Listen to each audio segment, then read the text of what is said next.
agradecer por la invitación que se me hace para expresar algunos conceptos y algunas ideas sobre lo que es el sistema pensional colombiano y su situación y hacia dónde se quiere dirigir. Particularmente agradecerle al doctor Alberto por la invitación personal que me hizo para participar en este evento. Yo quisiera como sincronizarme en 5 puntos que voy a desarrollar. Traje una expresión, sí. ¿Se apareció? Sí. Me lo vas pasando, sí. Voy a tomar 5 puntos. Uno, algunos precedentes. Segundo, la respuesta del mundo moderno al tema de los riesgos sociales. Tercero, lo que es la ruptura, lo que llamamos la ruptura en seguridad social. Cuarto, la evaluación del sistema dual. Y quinto, las perspectivas del sistema. Entonces, sobre esos puntos procuraré pues, ser breve porque estos temas son complejos, concurren muchas disciplinas. Últimamente lo que llaman el gobierno de los números financieros es lo que reina en las discusiones públicas. Poco se habla de que estamos frente a escenarios de derecho y que voy a hacer mucha fuerza en esa parte. El tema pensional es un tema que toca directamente los derechos fundamentales de una sociedad. Y sobre eso justamente voy a hacer un primer esbozo, si es tan amable, la primera parte, que es lo que llamamos un poco el tema precedentes, seguimos, el tema de la sociedad moderna. El tema de la sociedad moderna hace relación a que todos estos temas de la seguridad social, de la protección social, pues llevan siglos de debates, llevan muchas trayectorias. Y la sociedad moderna se inaugura dándole mucha soberanía a las personas, los entes soberanos de que usted puede hacer todo, y sobre todo la sociedad moderna se inaugura sobre el derecho de propiedad. Quienes tenían acceso activos, pues tenían posibilidades de protegerse, pero aquellos trabajadores sin capital, sin propiedad, pues quedaban excluidos. Entonces aquí estamos frente a lo que el profesor Castel, de pronto muchos de ustedes lo conocen, denomina permanentemente la sociedad de la inseguridad social, no de la seguridad sino la inseguridad. Nosotros siempre vemos la seguridad y la cara inversa pues obviamente la inseguridad social. La seguridad que se tiene en ese momento es de aquellos que en su soberanía individual pueden hacerlo y pueden mantenerlo. Entonces, es un primer concepto porque finalmente los ciudadanos se van a dar cuenta de que ellos solitos no pueden hacer eso y que, siguiente por favor, los derechos que defiende esa sociedad moderna son básicamente los derechos de la libertad, la autonomía de los individuos y algo que digamos suena permanentemente como escenario político, pero que es el derecho a la seguridad. Y dentro de eso se ha derivado hacia la seguridad de los activos. De ahí vienen desde tiempo atrás las seguridades privadas y los entes de seguridad y las contrataciones de seguridad. Pero lo que es la seguridad de las personas que no tienen activos, que no trabajan, eso no aparece ahí. Entonces, aquí tenemos frente a nosotros temas fundamentales que vienen de atrás, que por un lado, el tema que tiene que ver con el derecho a la igualdad, segundo, el derecho a la libertad y tercero, el derecho a la seguridad. Siguiente, por favor. Si lo tomamos desde el punto de vista del enfoque de los derechos y de la soberanía individual, entonces nos preguntamos ¿qué se protege? Se protegen los derechos políticos y sociales. Entonces se colocan a ellos como libertades fundamentales, como la garantía de los bienes, como la propiedad privada y como el derecho a la sociedad. Y al frente, los derechos sociales que no existen, porque estamos en este escenario frente a sociedades desprotegidas para aquellos trabajadores que no tienen activos, que era la mayoría. Y es donde ustedes permanentemente escuchan el tema de la cuestión social. La cuestión social era básicamente de todos los excluidos, justamente esa protección. Y para, de alguna manera, coexistir con ellos, entonces salieron todas las líneas de asistencia social, que creo que es un tema importante que hoy en día sigue existiendo, el tema de la asistencia social, para aquellos que tienen el problema de no protección de los riesgos sociales. Siguiente. Una pequeña precisión: riesgo social, que se podría caracterizar el riesgo social como el acontecimiento que compromete la capacidad de los individuos para asegurarse por sí mismas su existencia, que ese es el tema fundamental. Entonces el tema no es solamente el ingreso, el tema es la subsistencia, el tema es la alimentación, el tema es la familia y es el tema global del riesgo social. Siguiente. La inseguridad social, nos dice el profesor Castel, me parece importante subrayar esto, no los voy a aburrir con conceptos, pero me parece importante porque estamos justamente frente al tema de la inseguridad social. Estar protegido en esta esfera significa estar a salvo de los imponderables que podrían degradar el estatus social. Cuando uno no tiene protección social, su estatus, sus relaciones sociales se degradan. Del individuo, el sentimiento de inseguridad es la consecuencia de estar a merced de los acontecimientos. Eso es el problema de la inseguridad, que estoy a merced de los acontecimientos. Si nosotros hablamos hoy en día, por ejemplo, del tema de la precariedad laboral, pues uno está al vaivén de los acontecimientos, si sale el contrato, si no sale, si me llaman de la empresa, si no me llaman, etc. Y obviamente que conduce a una incapacidad de ganarse la vida trabajando, ya sea por enfermedad, por accidente, por desempleo, por cese de actividad en razón de la edad, cuestiona el registro de la pertenencia social. Es que el tema no solamente son ingresos, de que yo voy a recibir unos ingresos, es que el trabajo me hace a mí ser ciudadano. Eso es un punto fundamental en todo este debate, por ejemplo, de las pensiones. Siguiente, por favor. Seguimos, si venimos de un mundo de la inseguridad, el mundo moderno que crea el Estado, que crea el derecho racional, que crea muchas cosas, pues tiene una respuesta a esto y una respuesta por la lucha de los trabajadores, sobre todo en el siglo XIX, que ustedes bien saben eso. Un recorrido de la lucha de los trabajadores, siguiente por favor, nos da una primera respuesta alrededor del trabajo. Ahí debe decir igual asalariado, porque pues ese es el trabajo alrededor del cual gira todo esto. Pero la seguridad social debe cobijar todo el trabajo. Pero lo que hace la sociedad moderna es trabajar sobre el asalariado, sobre el trabajo ajeno, sobre el trabajo dependiente.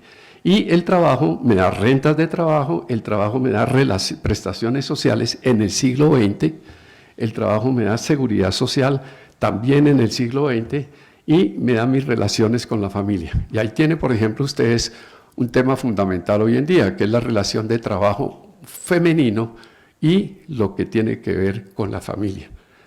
La doble concurrencia, como dicen, la mujer salió a trabajar, pero tiene que seguir haciendo cuidados. Y ese es un tema que creo que es importante también que reivindiquemos desde el punto de vista de las pretensiones de los derechos. Siguiente, por favor.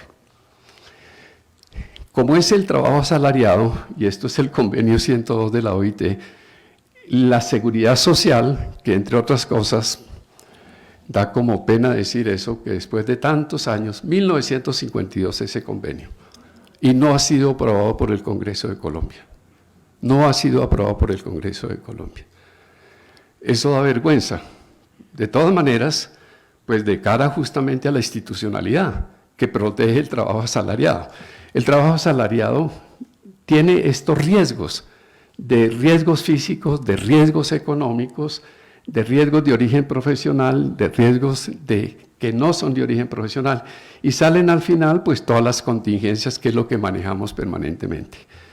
Accidente de trabajo, enfermedad profesional, enfermedad general, lo que tiene que ver con la invalidez, vejez, muerte, sobrevivencia y pensiones, obviamente, como parte de un conjunto, porque digamos las pensiones hacen parte de un conjunto, que es lo que llamamos protección social, y que hoy en día yo creo que deberíamos hablar permanentemente de derecho social. El derecho social implica todas las relaciones laborales individuales, colectivas, negociación, derechos fundamentales del trabajo, derechos que tienen que ver con los riesgos laborales, derechos a la salud, derechos a la comunidad familiar, etc. Eso es lo que desde hace más de siglo y medio los europeos llaman derecho social. Y no es un tema de nombres, es un tema de presencia también institucional del derecho frente a los otros derechos, al derecho privado, al derecho comercial, a todos los otros derechos. Siguiente, por favor. La respuesta institucional del mundo moderno se va por dos grandes líneas. Una que es el modelo que ustedes lo conocen, el modelo seguro social, el famoso modelo bismarckiano, de afiliación obligatoria, sostenibilidad financiera por parte de los trabajadores, de los empleadores y del Estado. Y aquí quiero subrayar algo. Esa primera expresión bismarckiana fue producto de la lucha de los trabajadores. En Alemania, el Partido Obrero de los Trabajadores tenía 12 escaños en el Parlamento y a través de ellos presionaron mucho al gobierno de Bismarck. Bismarck hace una respuesta a eso y saca en 1881 las primeras leyes sobre accidentes de trabajo. Eso ahí empieza 1891, 93, 99 y empieza todo este escenario de la seguridad social. Y quiero subrayar eso porque este modelo es el que nos va a llegar a nosotros aquí, el que vamos a adoptar como latinoamericanos. El segundo es el modelo británico, Beveridge, que tiene una connotación muy importante. Es que no va a decir que este modelo inicial, que va sobre los trabajadores asalariados, lo va a reproducir sobre todos los ciudadanos. Entonces viene un concepto que es muy importante, que creo que debe ser incorporado en todos estos temas de discusión, que es el concepto de ciudadanía social. Basta con que yo sea ciudadano, dicen ellos, los ingleses, en su momento, 1942, para que yo tenga la protección del Estado inglés. Margaret Thatcher después va a derrumbar esto, pero así nace originariamente. Siguiente, por favor.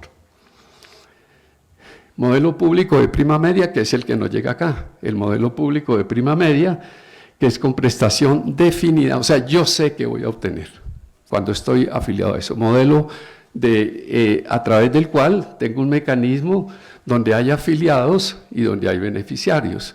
Y ya veremos ahora, evaluando rápidamente el modelo dual, cómo hay una confusión permanente entre los afiliados y los cotizantes. Y estos modelos son contributivos. O sea, aquí hay una ecuación de que yo pago y voy a recibir. Puedo ser subsidiado, pero hay un pago. ¿Ok? Siguiente, por favor. La ruptura, tercer punto que voy a tratar. ¿Cuál es la ruptura de ese modelo en América Latina? Porque es que el primer modelo, que es el bismarckiano, llega a América Latina imponiéndose primero en Brasil y después en Chile, en 1920 y siguiente.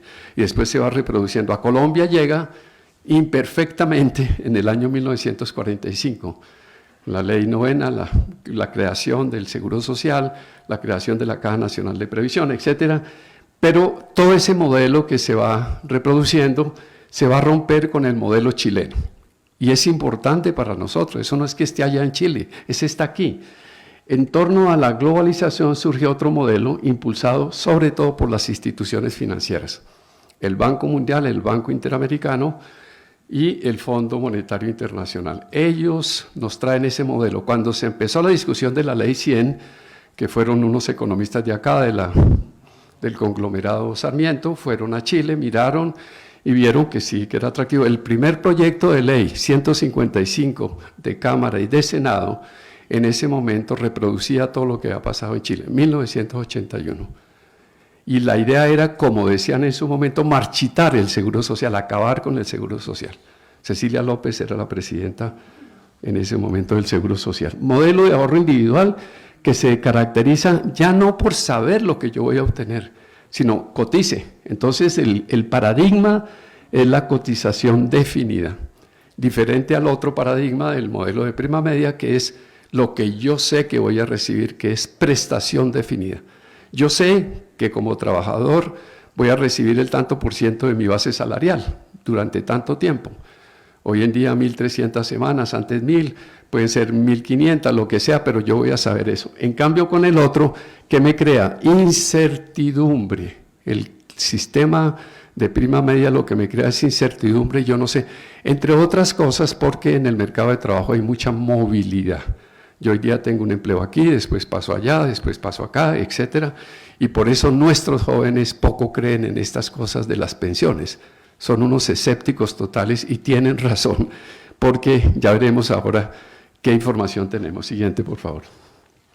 Ese modelo, en expresión de un personaje que todos conocemos acá, que es tal vez de lo mejor que hay en América Latina en análisis, que es el profesor Mesa Lago, nos dice, con toda esta ruptura se crean 3 modelos en América Latina. Uno, modelo sustitutivo, Chile, reemplaza el sector público y pone el privado, así de claro. Sin embargo, ese paradigma de que el Estado no existe, eso es mentira en Chile. Y es mentira, ¿por qué? Porque el Estado chileno tuvo que soportar todo el régimen de transición, el régimen de los militares y de otros colectivos. Y fue una carga fuerte. Entonces, es bueno analizar eso que la presidenta Bachelet en el año 2008 empieza a derrumbar. El modelo mixto, o sea, mezcla de pilares privado y público, esto es el modelo uruguayo. En Uruguay hay una base para todos los ciudadanos y después hay otra segunda base de cotización individual, pero nos nivelamos por lo bajo.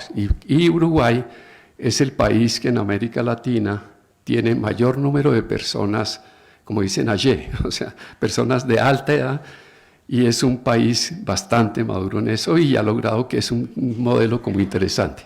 Y el modelo dual que nos tocó a nosotros, por la lucha que hubo, gracias a los trabajadores no se impuso el modelo chileno de rampa, de un solo tajo, sino que hubo negociación en el Congreso, negociación con los grupos. Creo que muchos de los que están aquí tuvieron esa influencia definitiva y salió el modelo dual. El modelo dual, que es el que tenemos nosotros, ojo, porque eso tiene que ver con las medidas que se empiezan a tomar ahora. Ese modelo dual es competitivo. Ponen a competir al sector público y al sector privado. Y la ley dice que es excluyente. ¿Usted es de un lado o es del otro? Eso dice la ley. Y en efecto, por eso, y aquí está la doctora Cecilia, que en una sentencia, si no estoy mal, ponente usted, doctora, de la doble asesoría, el tránsito de un lado al otro, eso significaba que, como yo estoy en un solo lado, yo no puedo pertenecer. Una cosa es trasladarse y otra cosa es la pertenencia. ¿Usted pertenece al uno o pertenece al otro? Que tengan presente eso porque en las reformas es muy importante. Y aquí, como decimos, en América Latina nos presentan esos 3 modelos. Siguiente, por favor. El modelo dual de Colombia. Aquí tienen ustedes prima media, prestación definida, el Estado proveedor, el Estado comillas, el Estado social, un fondo común que fue el sistema bismarckiano, todos ponemos, todos sacamos, pensión hasta la muerte, porque esa es una diferencia importante. No hasta que me dure mi cuenta individual, sino hasta que me muera. Eso es lo que es este sistema de prima media. El otro es hasta que me duren mis recursos, a través de un fondo, de un fondo especial privado que se tiene y cuyos contratos son irrenunciables. Yo hago, después de que me hacen la liquidación de la pensión, me voy a un fondo privado y ahí quedé. Y en eso, la cotización definida, todo se va a mover por el mercado privado. ¿Qué es el mercado privado aquí? Básicamente lo que tiene que ver con la tasa de interés.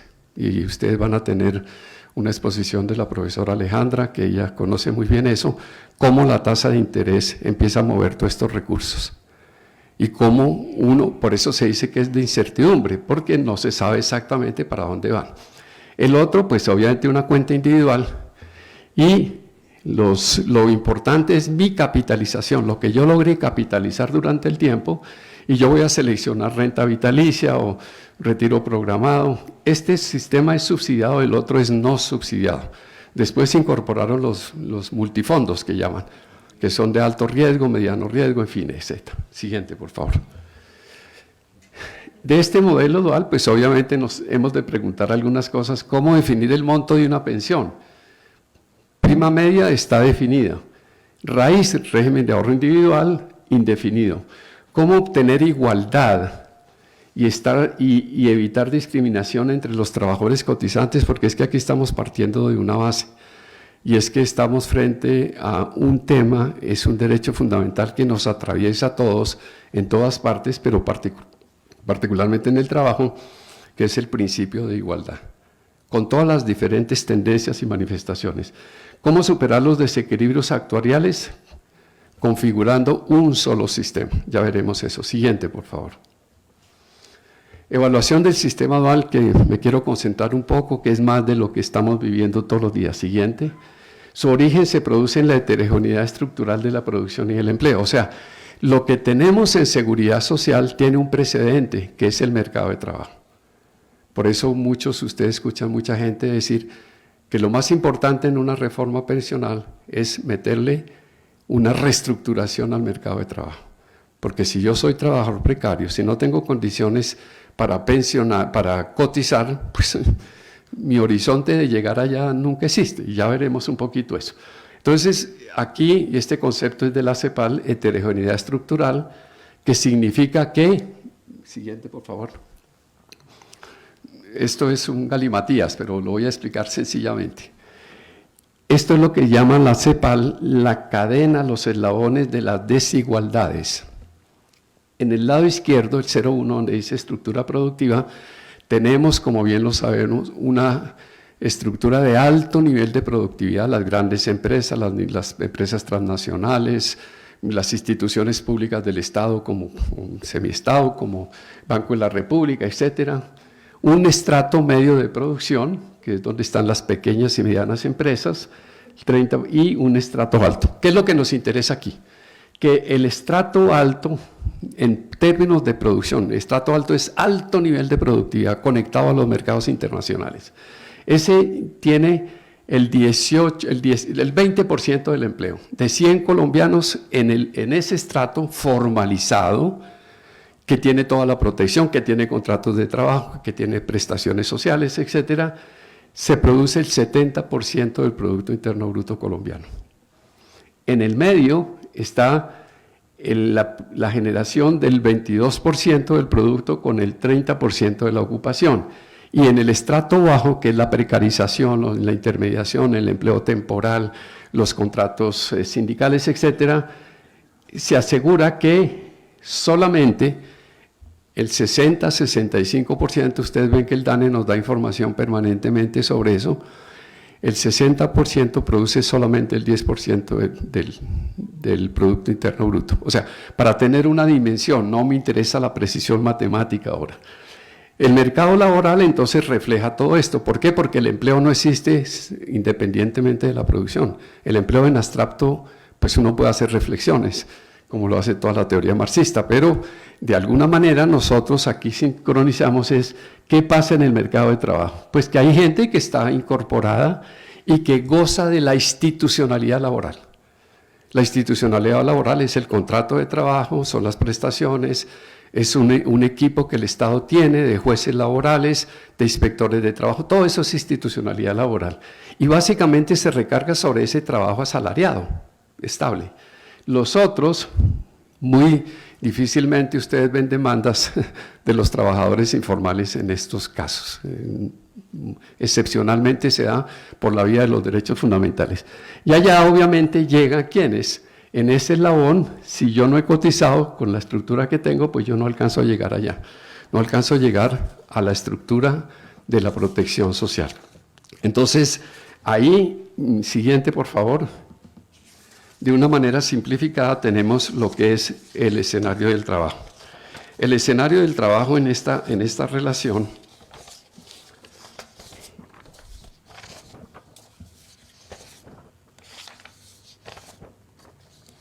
implica básicamente que tenemos una gran cantidad de desigualdades. Desigualdades de género, que es muy importante. Las mujeres en el mercado de trabajo ganan menos, tienen más problemas de acceso, tienen más dificultades en sus condiciones de trabajo, tienen doble carga laboral, la carga del cuidado y la carga del trabajo.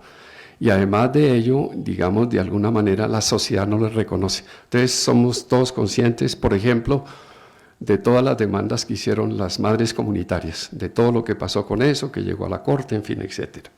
Entonces ahí tenemos, un tema importante, y es que la protección social no es solamente la protección cuando yo salga del mercado de trabajo, que entre otras cosas salir del mercado de trabajo se está convirtiendo en un tema discriminatorio. En nuestro país y en muchos países de América Latina, el hecho de llegar a terminar, o por incapacidad, o por invalidez, o por vejez, llegar a la edad de retiro, incluso mire cómo se llama estadísticamente: personal activo el que está trabajando y personal inactivo. Y eso desde ahí empieza fuera de otros escenarios de discriminación.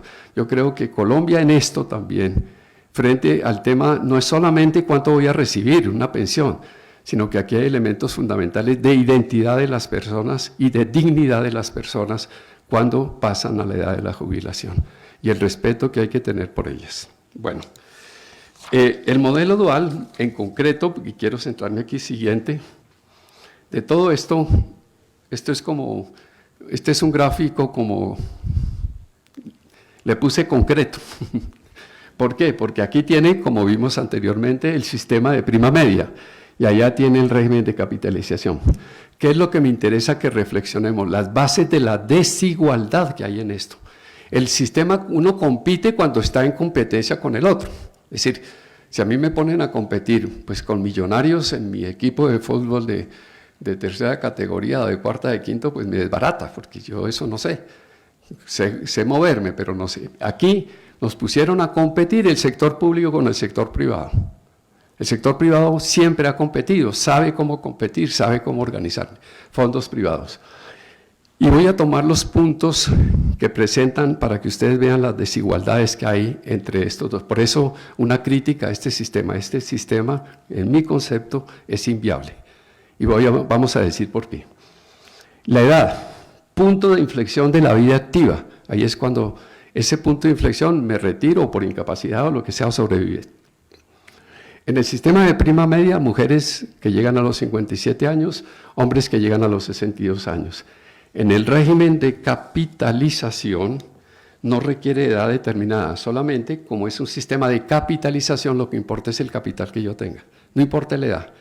Lo que pasa es que ese no importa la edad, como nos vendieron a los colombianos eso, en la práctica no existe. Eso simplemente es que usted tiene que tener el 110% de lo equivalente a su pensión como mínimo para que yo le reconozca su salida al mercado de trabajo. Y ojo con eso, porque la mayoría de colombianos en este momento no alcanzan a llegar a ese punto, y vamos a ver aquí. Segundo, fondo público es el que se tiene aquí, o sea, algo que desapareció de los sistemas pensionales colombianos después de la reforma de Chile, porque es que se cambió el Estado liberal, el Estado social que se había creado después de la Segunda Guerra Mundial, después del pacto de Thatcher-Reagan, nos llegó aquí el Estado regulador, donde el Estado regulador lo que hace es que manda el mercado, no manda el Estado, manda el mercado.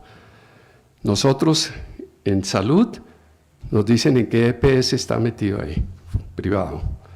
En pensiones, los que están en los fondos, ¿en qué fondo establece un tema privado? Indeterminado, yo no sé qué voy a hacer, es el mercado el que me dice a mí, etc.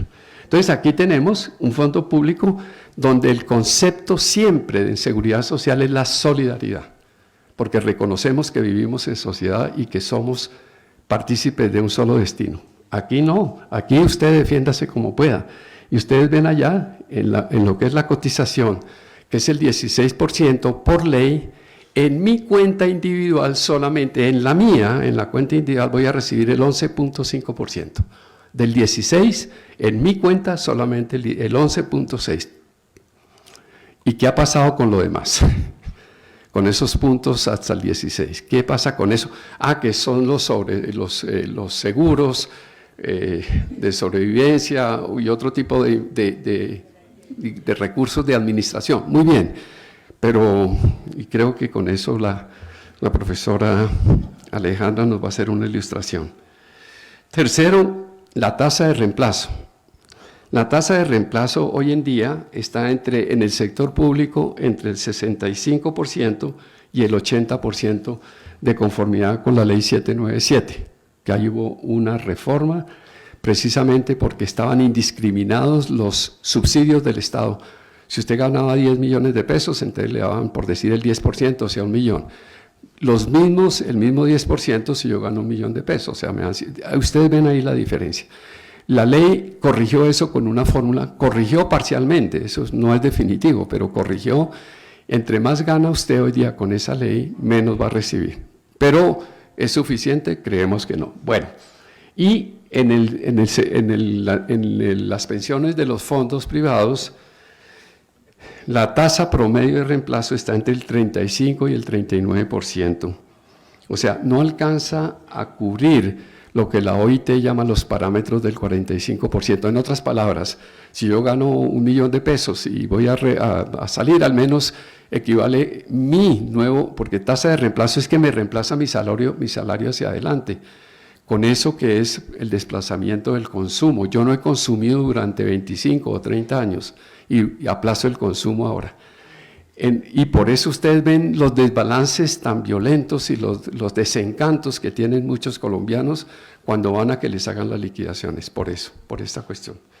El otro es la densidad de las pensiones, o sea, la devolución de saldos. El 40% de los colombianos, en tanto en el público como en el privado, que por demás ustedes ven que tienen nomenclaturas distintas. A este se le llama indemnización sustitutiva y al otro se llama devolución de saldos como cualquier banco. Le dicen, no le devuelvo sus saldos, una cuenta de ahorro, ahí está su saldo. Entonces aquí tenemos un tema de densidades que no alcanzan la densidad, la capacidad que yo tengo de cotizar, lo que yo hago. Por ejemplo, las personas que tienen intermitencia en el mercado, pues obviamente que no tienen la continuidad de un contrato permanente de trabajo, sino entran y salen. Y eso significa que el 47% de los afiliados, pues obviamente no alcancen a la pensión. Y ahí hay un elemento después de las 1.150 semanas para que el Estado entre a contribuir. Pero ¿qué pasa? Y esto es contundente. En el año 92, que empieza la discusión de la Ley 100 y que sale en el año 93, la tasa de cobertura de personas que estando en condiciones de pensionados es cubierto equivale al 20%. Pasados 30 años, la tasa subió al 24.6%. O sea, nosotros como colombianos logramos solamente avanzar 4 puntos en 30 años. De conformidad con ese ritmo necesitaríamos 150 años, ¿sí?, para tener una cobertura total con esos sistemas. Entonces, un poquito más de 2 vidas, como 3 vidas. Bueno, ya voy a terminar. Entonces, esto nos lleva siguiente, por favor, a que ustedes vean lo siguiente, más en cifras acá. Ustedes me disculpan, tengo las cifras del 2020, las tengo manualmente, las otras, pero yo creo que para efectos de lo que tenemos aquí es lo siguiente. Incluso en el periódico de ayer del Tiempo decía que había 18.5 millones de colombianos en los fondos privados cotizando. Mire la confusión que tienen, el Tiempo y otros medios de comunicación. En el año 2006, afiliados al régimen de prima media había 5.9 millones de colombianos. En el año 2020, régimen de prima media subió a 6.800.000, 5.9 a 8, o sea, subió 700.000 personas. El régimen de ahorro individual tenía 7 millones y subió a 16 y según la información última son 18 millones. O sea, si cogemos esto, vemos que aquí hay una diferencia muy grande entre ¿qué? Entre los afiliados y miren la línea amarilla, que son los cotizantes. En el año 2006 había 2 millones de cotizantes en los fondos públicos y había en el año 2020 6.5 millones de cotizantes en los fondos privados. Eso significa que no pasan del 33%. Si hacemos un balance de todo esto para no fatigarlos con cifras, tenemos que, con las cifras del 2020, no cotizan 14.1 millones de colombianos, no cotizan. Y si yo no cotizo en estos sistemas, no tengo vocación de llegar a la seguridad social, ¿ok? Eso es importante diferenciar, porque es que nos dicen, afiliados, sí, qué maravilla, afiliados, sí, está bien, pero yo voy a hacer un contrato de prestación de servicio, me dice, se afilia, son 3 meses, y quedo ahí durante 6 meses. Entre otras cosas, me parece que en el manejo de la información pública debe haber mucha transparencia. ¿Verdad? Que es un tema que vale la pena que se revise, que se mire cómo sale la información y que hagan las respectivas aclaraciones. Le sacan a uno en los afiliados, como lo está sacando el Tiempo de ayer, miren el Tiempo de ayer, 18.5 millones de colombianos. Y dice, y de esos cotizan el 93%. Bueno, siguiente, por favor. Esto nos dice que la cantidad de población en edad de pensionarse, porque en estos, digamos, sobre todo los demógrafos trazan líneas en 60 años, 65, 70, hay diferentes maneras de medirlo. Aquí simplemente hay una medición de acuerdo a la ley colombiana. Mujeres en edad 57 años, hombres en edad 62 años, total 6.4 millones de personas. Pensionados, 2.4 millones de colombianos. Ahí obviamente siempre nos dan la información de Colpensiones. Se olvidan que todos los que están en los fondos territoriales, los que están en los sistemas de transición, todos están ahí y están vivos y están recibiendo eso. Es decir, son todos los regímenes de transición. Una cosa es que se haya terminado el régimen y otra cosa es que los ciudadanos que están incorporados ahí no existen. Y entonces, si ustedes hacen un balance de eso, fuerzas militares, maestros, rama judicial, procuraduría y muchas otras instituciones, ustedes van a encontrar que hay cerca de 800.000 personas ahí. Y esas 800.000 personas, y por ejemplo, para el análisis económico que se hace de los recursos que el Estado da a las pensiones, miren eso también. Miren eso porque eso va hacia allá, eso no es bueno ni es malo, es simplemente desde el punto de vista del análisis hay que mirar qué recursos van allá. Entonces, ancianos excluidos son cerca de 4 millones, poco más, un poco menos, ahora de conformidad con la información, insisto que ustedes recuerdan que el censo primero nos dijeron que éramos 45 millones, después que 46, después que hacía falta el Valle del Cauca, y ahorita estamos utilizando la información oficial del DANE. Siguiente, por favor. Ya para terminar, entonces, reformar el sistema dual, ¿por qué? Vamos a decir, primero, Colombia tiene un proceso de envejecimiento, o sea, nosotros vamos gastando lo que se llama el bono demográfico. Los que tienen menos de 15 años y los que tienen más de 60 años reciben lo que se produce por las personas que están entre 15 y 59 años. Eso es, este grupo de personas, digamos, protegen a las otras. Y eso obviamente con el envejecimiento se va reduciendo. Nosotros estamos en los países de envejecimiento intermedio, pero a la vuelta de la esquina estamos como en Europa, que el envejecimiento allá es del 25%. O sea, de 100 ciudadanos, 25 están por encima de 60 años. Un elemento. Segundo elemento, sostenibilidad financiera del sistema. El desequilibrio entre los dos regímenes y la regresividad que se da en eso. Obviamente que si están compitiendo, uno recibe sustanciosamente el régimen privado recibe anualmente por cotizaciones, si no estoy mal, cerca de 23 millones, y el seguro, el Colpensiones cerca de 12, 13 millones, y ustedes ven, aparentemente un solo sistema con dos regímenes totalmente desequilibrado, y estamos buscando recursos, y los recursos están en el sistema, están mal distribuidos porque tenemos un sistema dual. Otro elemento muy importante, pues obviamente la baja cobertura, es de lo más bajo en América Latina, Los países del sur están entre 75 y 95% de cobertura, nosotros escasamente llegamos al 24.6%. Otro elemento que hay que corregir aquí, por lo cual habría que corregir todo esto, es la dispersión de sistemas. Regímenes especiales y regímenes exclusivos, regímenes de transición, regímenes de prima media y de ahorro individual, programas asistenciales que hoy en día, ustedes ven las publicaciones internacionales, entonces dice Colombia, 1.400.000 de parte de Colpensiones, más los otros. Pero encima de eso, para subir la tasa, a mí me parece que no es correcto eso, incorporan el 1.600.000 personas de Colombia Mayor. Eso es un programa asistencial. Y la diferencia que hay entre tener ya un derecho y poderlo reclamar y hacerlo exigible y recibir del Estado una dádiva, ese es el asistencialismo. Y yo creo que ese es uno de los elementos que hay que corregir de fondo. Los colombianos debemos pertenecer a un solo sistema, con las diferencias, obviamente, con las condiciones que tengamos. Eso lo establece la ley, las condiciones, pero es eso. Entonces me parece que aquí hay un problema, y más con los BEPS, que además de eso, y vale la pena, yo sé que las organizaciones sindicales han peleado por eso, la recomendación, la 202 de la OIT sobre piso de protección social, pues obviamente que se nos vino encima con un decreto que es el 1177 y que ustedes han peleado, han visto que ese piso de protección social no hay, pero eso nos genera inequidad entre los regímenes de prima, media e individual. O sea, estamos frente a la inequidad.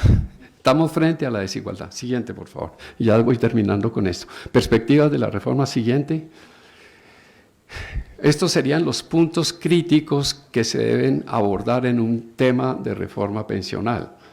Obviamente la cobertura, incorporar el concepto de solidaridad, pero solidaridad en la práctica con mecanismos de solidaridad, y la insuficiencia de las pensiones. Hoy en día el 75% de las pensiones están entre 1 y 2 salarios mínimos legales mensuales. Y si usted le pone 3, se sube al 82%. El diálogo social, que es el diálogo político, el diálogo social es el diálogo de las organizaciones sociales, de los trabajadores con los otros interlocutores. Es la política de protección de los ciudadanos trabajadores y trabajo es todo. No solamente los trabajadores formalizados y con contrato de trabajo, sino también los otros trabajadores. Y obviamente algo que no hemos tenido en Colombia, porque el que manda es el mercado.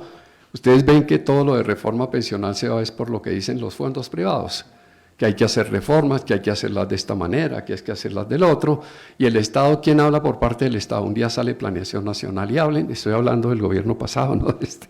El Departamento Nacional de Planeación, el ministro de Hacienda, entonces el ministro de Hacienda es el que dice y hace, el Ministerio de Trabajo. O sea, nosotros necesitamos una rectoría del sistema, es decir, como lo tienen la mayoría de los países, y la rectoría obviamente donde esté involucrado el Estado, pero básicamente los agentes sociales y los agentes del derecho social, donde estén los trabajadores, donde estén los empleadores y donde esté obviamente el Estado, para darle direccionalidad a esto, porque cada uno va por su lado. Entonces, ahí tenemos, digamos, esa dimensión que debe tenerse en cuenta, como lo que tiene que ver igualmente con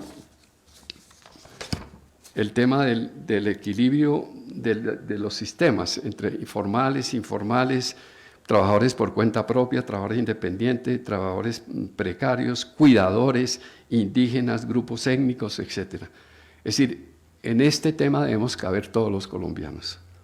Y obviamente superar la cantidad de desigualdades que hay dentro de esto, no solamente las que mostramos, sino desigualdades de género, desigualdades de densidades, desigualdades de años de vida, desigualdades entre las personas que tienen una minusvalía física o mental. Todos debemos caber ahí y hay que superar esas desigualdades. Eso no se hace de la noche a la mañana, sabemos, pero si no nos ponemos metas en el tiempo, pues no llegaremos nunca a ninguna.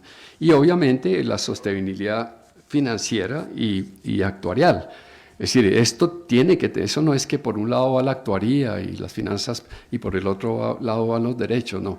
Los derechos tienen un costo en cualquier sociedad. Los derechos no solamente se ponen en un discurso o en una norma, tienen un costo. Materializar un derecho tiene un costo, es el costo que debemos pagar nosotros los ciudadanos y debemos ponernos de acuerdo a ver cómo y en qué condiciones. Por ejemplo, hoy en día hay un techo que lo pone el Acto Legislativo número 1 del 2005, 25 salarios mínimos legales como techo. Antes eran 20. Bueno, y si ustedes comparan con otras sociedades, nosotros estamos bastante altos, la ley lo está poniendo. No, eso hay que bajarlo, creo yo. El monto para que tratemos, o sea, hay muchas cosas que podemos hacer, que se pueden hacer dialogando y materializando eso. Entonces, la última, en los modelos alternativos posibles, ya me llamaron la atención del tiempo, la reforma del sistema pensional dual debe hacer, o sea, el sistema pensional dual, aquí hay dos paradigmas. Uno puede reformar un sistema metiendo lo que llaman modificaciones a los parámetros que se tienen. Parámetro es la edad, por ejemplo, moviendo la edad. Por ejemplo, las cotizaciones.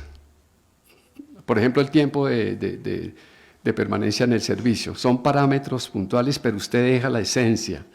Aquí lo que se propone es la creación de un nuevo sistema de seguridad social. Un nuevo sistema y diferenciar eso de seguridad social y protección. Protección hoy en día en nuestra mente es igual a asistencialismo. Nosotros debemos superar ese asistencialismo.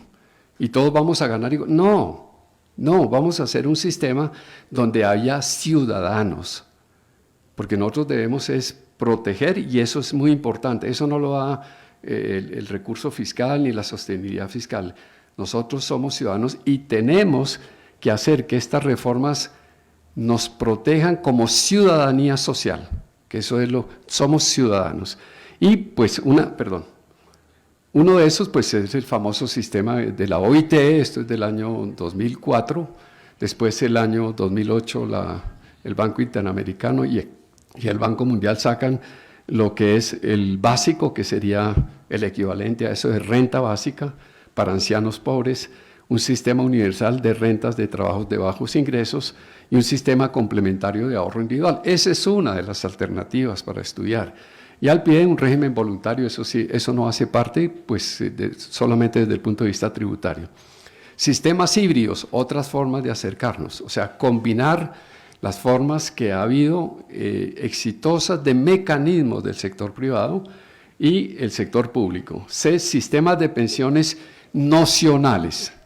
Los sistemas de pensiones nocionales, que no están muy familiarizados en nuestro medio, como en Brasil, en Suecia y en Italia, son sistemas en los cuales tenemos cuentas individuales, pero con la cobija del Estado y la solidaridad del Estado. ¿Ok? Esa es otra forma. O sea, hay muchas modalidades. Reformas estructurales de carácter mixto, como en Uruguay. Una plataforma donde todos tenemos lo básico y ya usted quiere seguir protegiéndose más, usted ahorra individualmente, que es un poco el sistema igual. Siguiente, por favor. Bueno, y aquí en lo que yo he insistido durante todo el tiempo, una reforma debe considerar el reconocimiento de la ciudadanía social. Ese es como el eje a través del cual somos ciudadanos y el Estado no nos está dando pues, dádivas especiales, sino sobre todo a los ancianos pobres que ustedes vieron que en los cálculos pueden ser más, pueden ser menos, son cerca de 4 millones de colombianos que no reciben, estando en las condiciones, 57 años mujeres, 62 años hombre, en condiciones de tener una protección. Y ahí es donde tenemos que ver que las protecciones que se dan por Colombia Mayor, de 80.000 pesos mensuales, pues obviamente, pues eso es algo, es decir, eso es algo, pero por Dios, frente a las necesidades de 4 millones de colombianos es absolutamente insuficiente.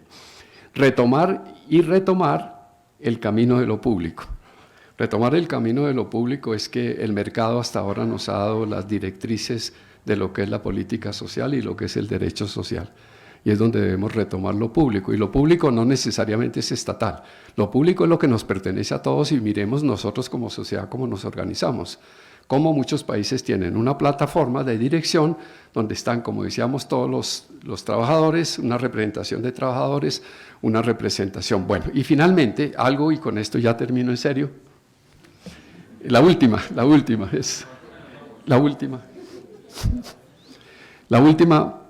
párenle bolas a esto. Nosotros, y la Corte Constitucional ha reconocido que la pensión es un derecho fundamental. Ya decía la doctora Cecilia ahora, derecho humano fundamental.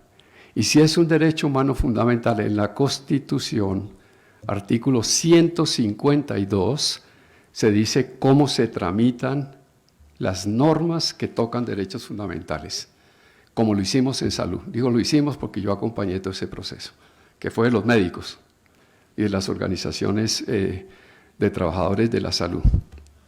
Ese proceso llevó a una ley estatutaria, que es la 1751 del sistema de salud, que es lo que ahora desde ayer está rodando la reforma a la ley de salud, pero es ya el desarrollo de una ley estatutaria.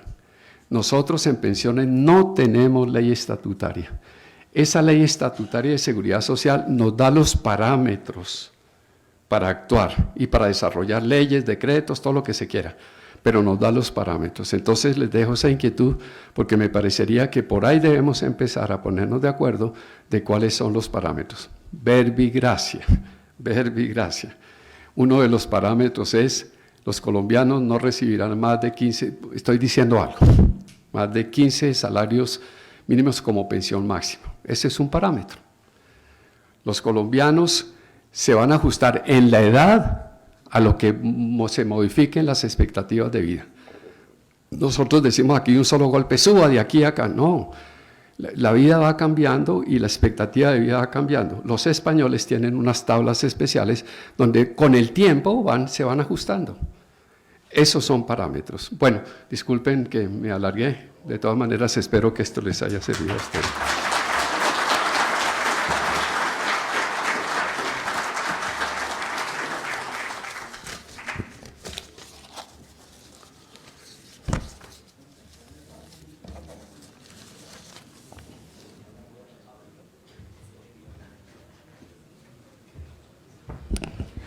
Muchas gracias, doctor Hernando.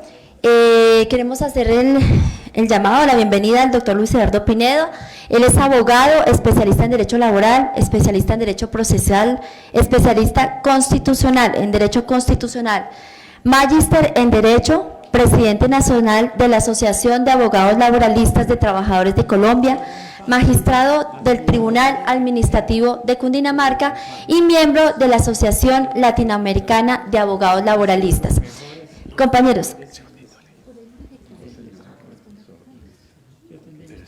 Bueno, compañeros, quiero recordarles que por favor vayan alistando sus preguntas para proceder ahorita con las preguntas con los panelistas que han precedido. Doctor Pineda, bienvenido.